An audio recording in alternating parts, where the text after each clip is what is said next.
My day-to-day life seemed entirely ordinary, yet there was something unsettling lurking beneath the surface.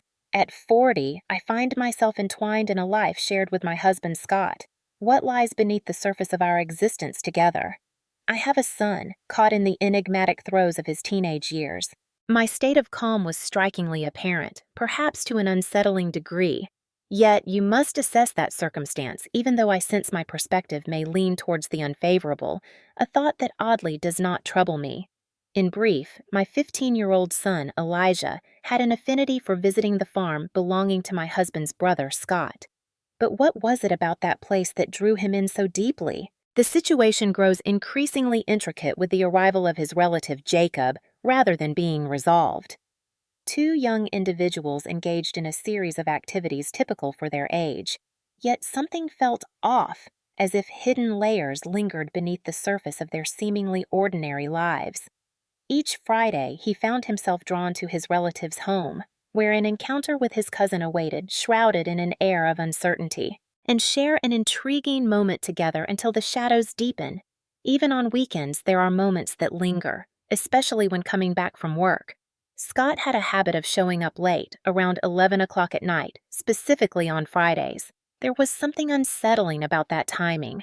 As the final bell rang, Elijah found himself drawn to his uncle's house, the absence of any other plan weighing heavily on his mind.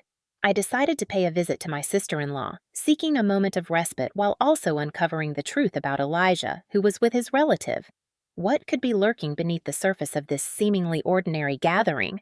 Upon arrival, I observed them engaged in conversation, seemingly on the verge of departure. I found myself in a conversation with my sister-in-law, navigating through a web of various topics, each one leaving me with more questions than answers. Isn't it intriguing to think about how a Friday afternoon could unfold, perhaps with coffee and conversation? What secrets might linger in the air, waiting to be uncovered? In the midst of our discussion, an unexpected arrival occurred. My sister-in-law appeared, bearing a bottle of wine. What did her presence signify for our exchange? It seems that the comparison between coffee and wine is a topic shrouded in uncertainty. Thus, our exchange unfolded in an intriguing manner, teetering on the edge of revelry, yet stopping short of total inebriation. We found ourselves caught in a web of laughter, the kind that seemed to spread without warning, fueled by the absurdity of our shared moments. In that fleeting moment, Elijah and his cousin Jacob exchanged hurried farewells, their agreement to retreat to their room hanging in the air, laden with unspoken tension. We reached an agreement, yet the conversation lingered in an unsettling familiarity. Having consumed a significant quantity of liquid, the need to seek out the service became unavoidable. As we moved toward the kitchen, my sister-in-law chose to brew coffee, leaving behind the wine. What could have prompted such a shift? I ascended the stairs, uncertain of what awaited me in search of the bathroom. I think I may have discovered the entrance. I overlooked the possibility of reaching out beforehand. As I turned the knob of the door and stepped inside, an unsettling feeling washed over me. Had I truly chosen the right path? Maybe it was the lingering effects of the wine slowly slipping away from my thoughts, or perhaps something else entirely.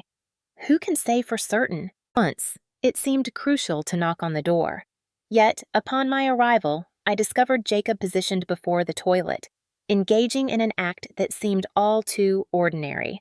I found myself in a situation where the next step was shrouded in uncertainty, leaving me questioning my path forward. Perhaps the most prudent choice would have been to depart without a moment's pause, at the very least. I found myself compelled to depart without delay. I turned it down. In that moment of confusion, I grasped the unsettling reason for my disorientation, as I found myself at a loss for action. Yet, in that instant, a realization washed over me. These moments seemed infinite, leaving me bewildered by the unfolding events. It was quite something, wasn't it? One might wonder if it was truly admirable. Little Jacob, the son of my brother. In that fleeting instant, a wave of astonishment washed over me, compelling me to depart in haste. Is it possible that everyone truly understands what I mean? There's an unsettling fog surrounding the events of late. What truly transpired? It leaves one pondering. In an instant, Jacob spun around, his expression shifting as he registered my unanticipated arrival. I'm engulfed in uncertainty. Confronted by my confusion, I felt an urgent need to express my regret and exit the bathroom swiftly, my mind not entirely my own. I reached for the door, uncertainty hanging in the air. I found myself unable to escape, the space closing in around me, the door's inward swing trapping me further within. I attempted to open the door, but something felt off. As he crashed into me, his pleas for forgiveness echoed in the air, leaving me to wonder about the weight of his remorse. Without warning, Jacob seized my arm, pulling me back just enough to disrupt the moment. As the door creaked open, a sense of unease lingered in the air, his presence both calming and unsettling, leaving me to wonder if everything truly was as it seemed. Dear Aunt, perhaps there's no need for concern when exiting the bathroom, but is everything truly as it seems? Jacob drew near, his voice low and steady as he whispered, "Do not worry." But what lay beneath those words? Was there something more he wasn't saying? Dear Aunt, perhaps it would be better if I found myself making mistakes more frequently. I hurried down the stairs, each step echoing in the silence. In that moment, the situation that unfolded was entirely unforeseen, and curiously, it was not something I deemed unfavorable.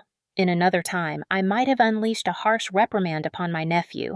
Yet, I found myself hesitating to reveal the truth to his mother about what transpired. Yet, in this instance, I refrained from carrying out that action. I chose to halt my pursuit of that path. At 11:30, Scott drew near to my son and me, and we set off on the uncertain path back home. Ever since that moment, my mind has been drawn back repeatedly to the events surrounding Jacob, leaving me with a lingering sense of discomfort. What I saw has left me in a state of disbelief. What unfolded was nothing short of a deeply unsettling experience. Jacob's proposal sparked something within me, urging me to envision landscapes that defy comprehension. As the days passed, each time I lay down, that thought would inevitably swirl in my mind, lingering during the shower or in those fleeting moments near Scott. The photograph lingered, twisting in the recesses of my mind. I wondered if, with the passage of time, the event would fade away from my thoughts. Yet, the events took an unexpected turn. Instead, his obsession deepened relentlessly, spiraling into troubling depths. One day, unable to hold back my thoughts, I suggested to Elijah the notion of inviting Jacob to our home on Friday, hinting at the possibility of him staying overnight. Elijah's agreement came as no surprise, yet one couldn't help but wonder what lay beneath the surface of his decision. I found myself compelled to share with my brothers-in-law the unsettling news of Jacob's arrival at my home, accompanied by Elijah, while promising them that their safety would rest in my hands. And as anticipated, he gave his approval. But what was his true intention in remaining? The reason behind my behavior eludes me.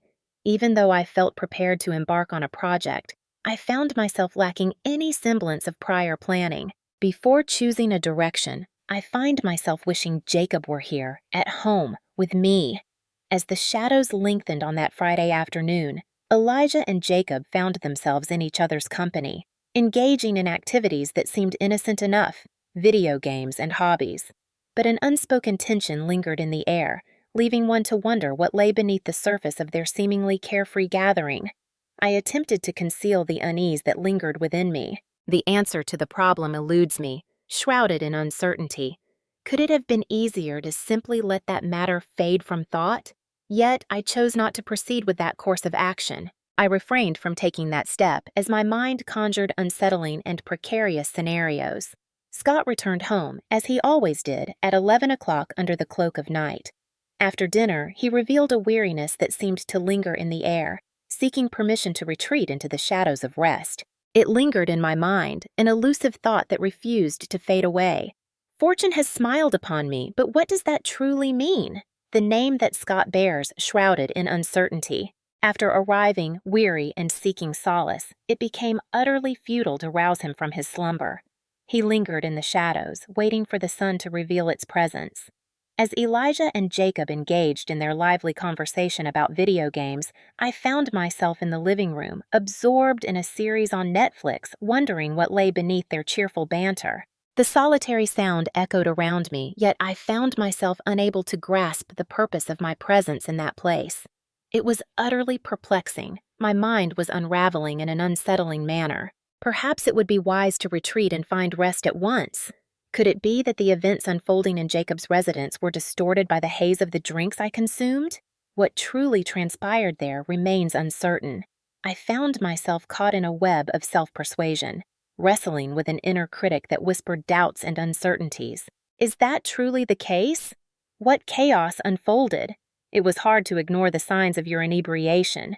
It struck me that my emotions had shifted the way I perceived the circumstances at that time. Perhaps it would be wise for you to pause and gather your thoughts for a moment. I lingered in the room, the clock inching toward 2 in the morning as shadows danced in the corners, leaving me to wonder what lay beyond the silence. What could it possibly mean? Is there more beneath the surface? The silence lingers, heavy with unspoken thoughts. At that very instant, Elijah and Jacob's words faded into silence, leaving an unsettling void. Could it be that they were lost in a profound slumber? As I rose and ascended the stairs to my room, a sense of uncertainty lingered in the air, leaving me to wonder what awaited me in the shadows of the night. In that exact moment, I found myself grappling with the unsettling notion that perhaps all those wild thoughts swirling in my mind were merely the byproduct of a few too many drinks.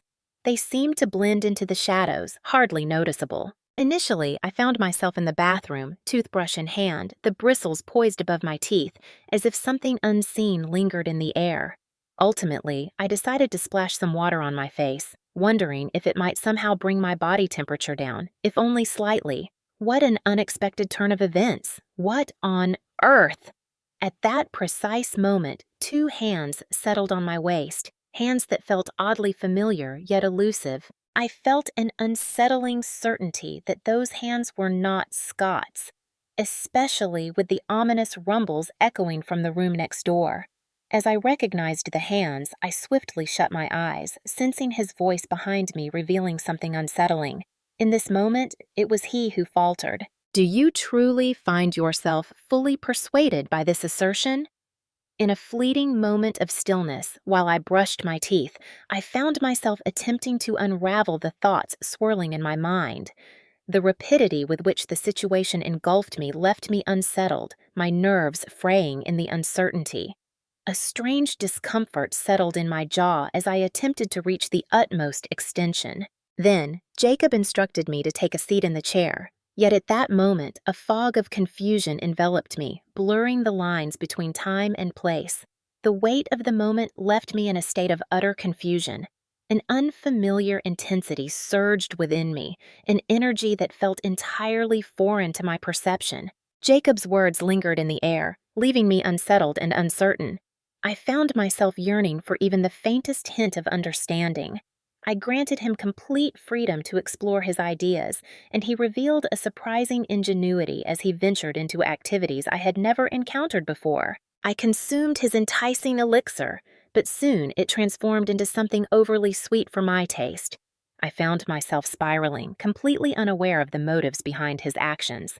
I decided to shift my focus, seeking refuge in another task, but was it truly a distraction or something more? Throughout the week, I encountered Jacob and we wandered through various locations, leaving him to decide based on his elusive tastes. Am I truly prepared to give him everything? What lies beneath that decision? On a certain day, we found ourselves in a shadowy corner. What an intriguing place! In the aftermath of a sudden embrace following a jarring collision, an unexpected sound pierced the air. The building's fire alarm began to blare. A voice echoed, cautioning about the urgent necessity to vacate the hotel without delay. In that instant, Jacob swung the door open, revealing a throng of figures hastily moving through the dimly lit corridors, their urgency palpable as they surged toward the stairs. Thick smoke billowed ominously from every shadowy corner, leaving an unsettling question hanging in the air. The smoke had seeped into the room, creeping into the living space, leaving one to wonder what lay ahead. In that instant, a figure from Civil Protection urged us to don our swimming trunks and evacuate the area with haste, emphasizing the critical need to prioritize life over any possessions. Once outside, clad only in swimming trunks, Jacob and I stood in silent awe as the fire advanced with unsettling speed. We found ourselves in a perplexing predicament, unable to explain the significance of our attire or the nature of our gathering, particularly with the swimming trunks emblazoned with the name of the Aranjuez Bordado Hotel. I abandoned my bag within, devoid of any money or device. What lies within the mobile phone? We found ourselves in a precarious predicament. We decided to undertake a perilous course of action as a consequence. In a shadowy vicinity, we found ourselves compelled to proceed on foot. Yet, the distance felt less daunting, shrouded in uncertainty. We pressed on swiftly, all the while under the watchful gaze of those who lingered nearby. Strangely, we managed to evade the authorities' grasp. Upon returning home, I offered Elijah some clothing, leaving me to wonder what he might do next with this unexpected gesture. So, that was the moment I brought you into the picture. Was it truly a good decision? The shadows linger, casting doubt on the certainty of that choice. Yet, I find myself uncertain whether it stemmed from the sheer intensity of the moment. In that shadowy corner of the room, Jacob and I experienced a moment that left an indelible mark on us. Once more, I found myself engulfed in the sensation of engaging in a ceaseless contest, all the while aware of the looming possibility of discovery. We pressed on, oblivious to the absence of that enticing liquid that had ensnared me in its grasp. There was a deep longing within me, a restless search for something elusive that might offer solace and calmness. Once more, the individual responded with an intensity that seemed to linger in the air. As I finished, Jacob made his way back home. Yet, in a moment of distraction, I left my hotel boots behind in the bathroom. What could that mean? Was it truly just carelessness or something more? I recall what emerged between us. Since then, what has truly unfolded in the shadows of time? Yet, I find myself encountering Jacob frequently, the one I regard with a reverence that feels almost otherworldly. Finding the right words to express this eludes me. Words elude me, slipping through my grasp like shadows in the night. As soon as he came to the unsettling realization that the article belonged to him, he vanished without a trace, leaving me in a state of uncertainty ever since. It was I who penned the tale. If the material intrigued you, perhaps you might consider liking the video. To stay informed about what unfolds in our content, consider subscribing and activating notifications. What might you discover? Until we meet again,